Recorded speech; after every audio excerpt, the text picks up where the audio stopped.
Что здесь происходит, я реально пока не знаю. Ну, давайте посмотрим.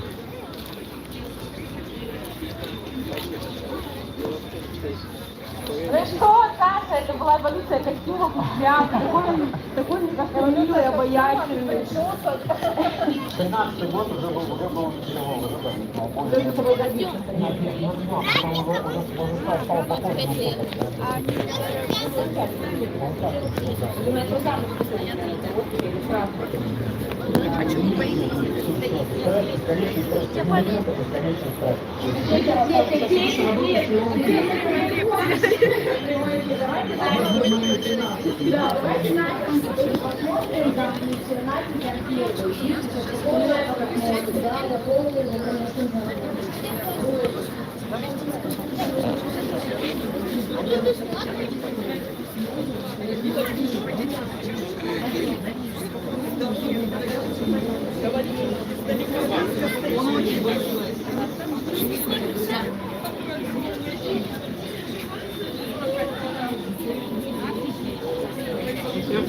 Давай подождем. Сейчас.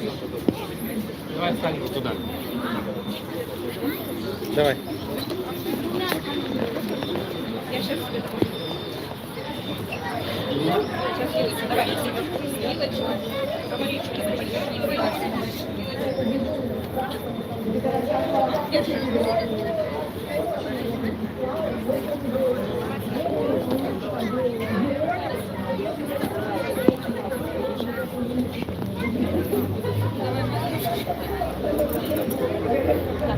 Скажите, это в честь юбилея, да? Нота Бене. Сколько лет? 25 лет. Нота Бене. И это все бесплатно вы раздаете? Бесплатно. Хотите тоже? Да, пока посмотрю. Да. Двумя руками шла. Хотите? Так, подождите.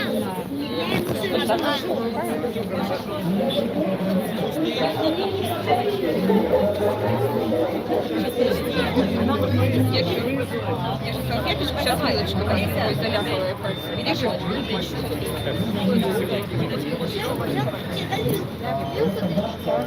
Спасибо большое!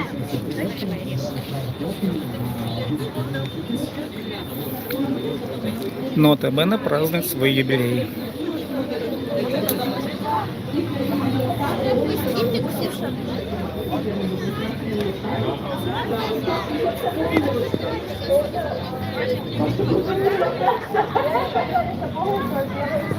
Потому что я тогда только заканчивала институт, я в принципе училась на последнем курсе. Я пришла все эти длительные собеседования, которые у меня сидела, когда еще у нас была региональная программа, но мне Виктория Викторовна самостоятельно. Главный редактор. И как тебе идет Саша, как работает в программе, который помогает нам вот, то есть заходит Саша такой, черный водолаз, черный штанах, такой скромный,